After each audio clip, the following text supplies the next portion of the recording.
Attorney Trixie Cruz-Angeles pinatunayan ang kabobohan ni VP Leni Robredo.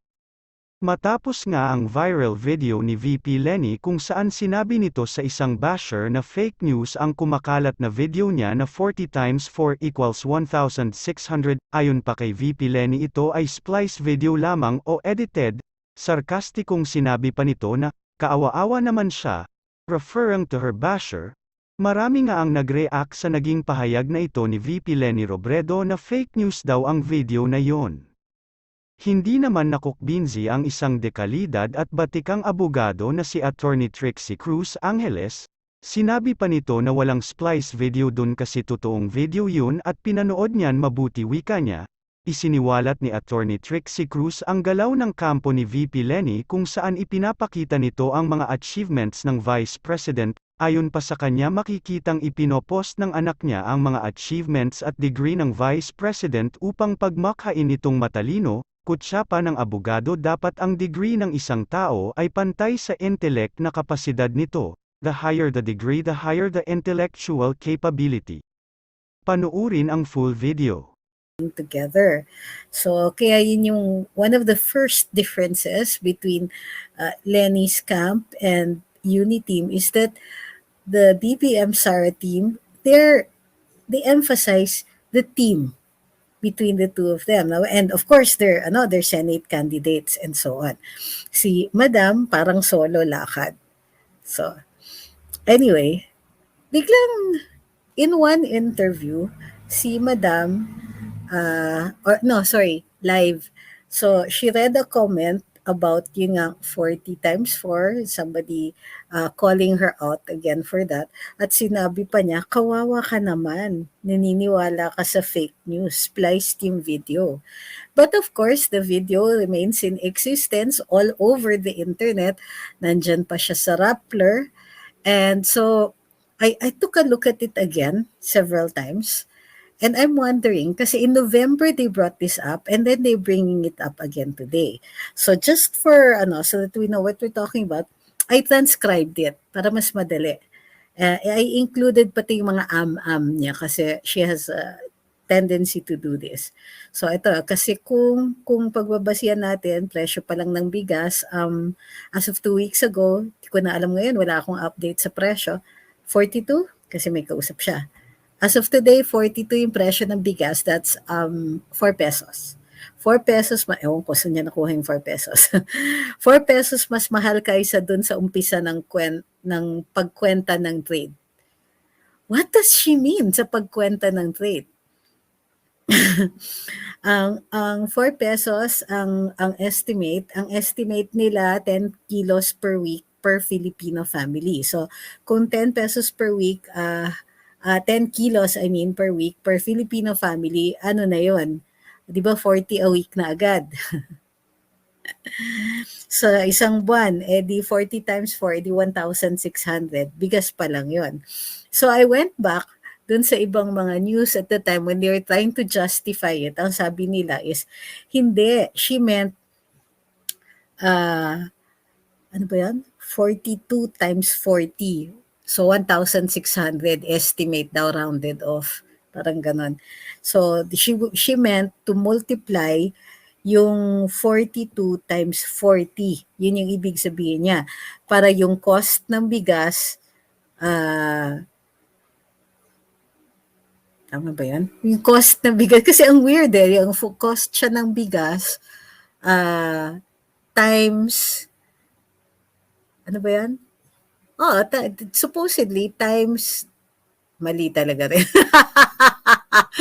So anyway, the point here is, nakakaloka kasi nila nakuha yung 42 times 40. Anyway, but the point here is, after so many years, na after sinabi niya yon, because if I'm not mistaken, this was about 2019, naalala ko, kasi at the time, the NFA administrator was Jason Aquino.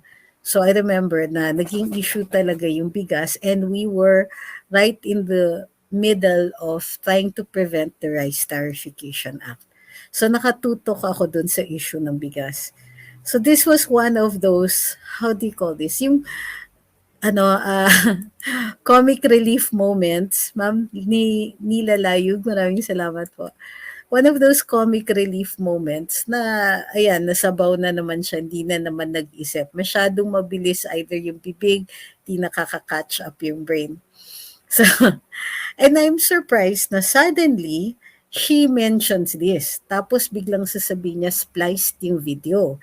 So, I took a close look at what was happening on social media and I realized that this is part of a campaign. So, yung campaign niya is to make it appear that Leni Robredo is intelligent. So, ang kasabay nito, yung naglabas ng picture of herself with her daughters, tapos nakalagay doon yung mga educational achievements nila, including her own. Parang, oh, ito, matatalino yung daughters niya. Saan pa manggagaling yan? Sa ina, who has a degree in economics and a degree in law and so on. And binanggit pati honorary degrees in, anyway, Doctor of Laws,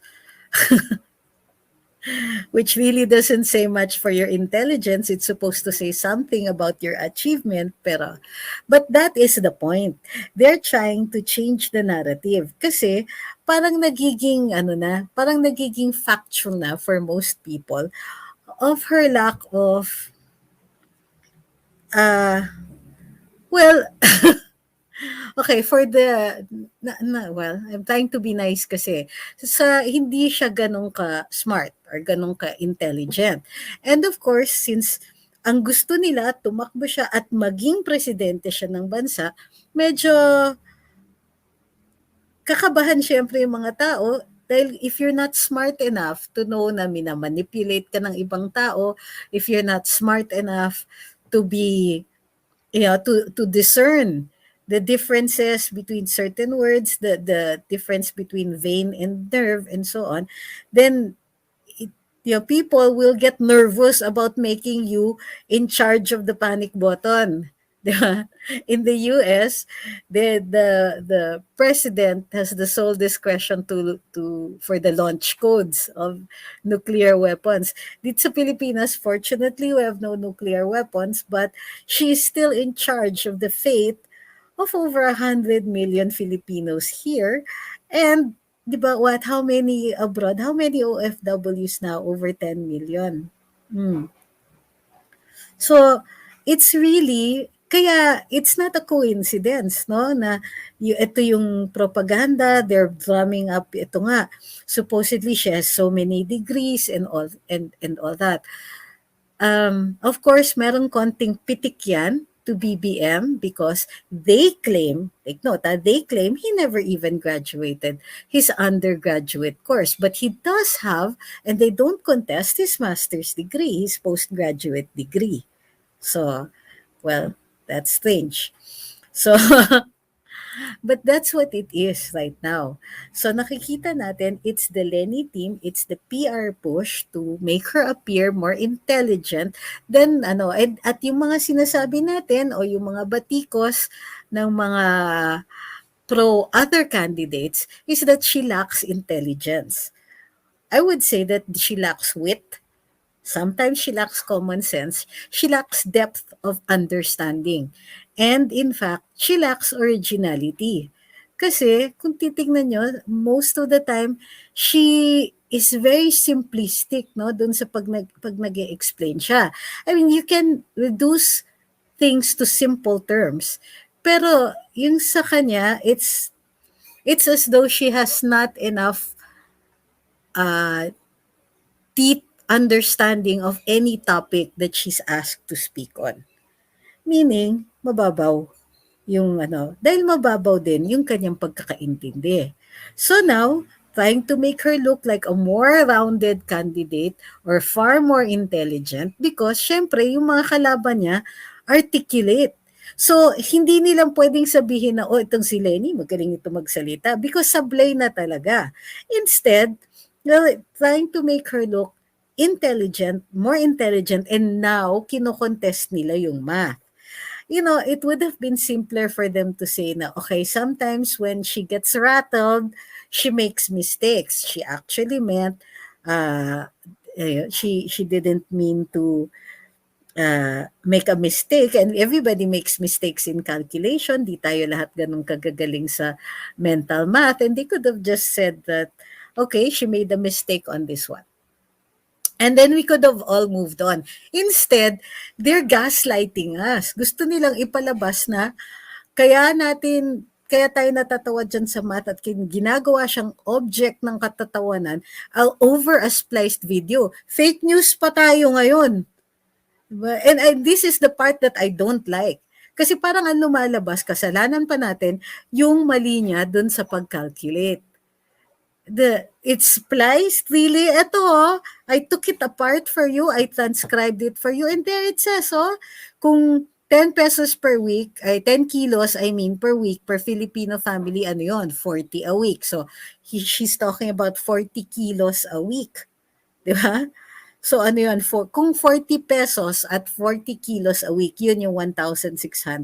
So, ang claim nila, she really meant 1,600 because she was talking about 42 pesos times 40 kilos per week. But that's not what she said. It's very clear that what she said was 40 times 4, edi 1,600. So, seriously, it's not eto to, sabi pa ni Jeff, 4 pesos is price of rice increase. 10 pesos per week, usage 4. 10 kilos per week ang usage. 4 equals weeks in a month.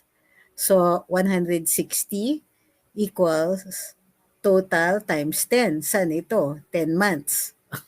10 Oo nga naman. So, 4 was the price increase. At 10. So, she should have, nalito siya eh. Nalito siya dun sa she talked about price increase. She was supposed to calculate only the price increase. Tapos, ayan nalito na siya dun sa It's no wonder that she would have said something like, wala nang Q&A, magmerienda na lang tayo. Di ba? No wonder she says things like that. Pero, ang hindi ko gusto, yung palalabasin nila, hello, nagkamali na nga ang lola nyo. Ngayon, palalabasin ninyo na, fake news, kasalanan namin, and may malis pa. Kasi spliced daw yung video. But that's ridiculous. She makes a mistake and somehow it's all our fault. Only because they want her to look intelligent. And they want her to look intelligent because, of course, she will be in charge of steering this country. Or they hope she will be in charge of steering this country. What the heck?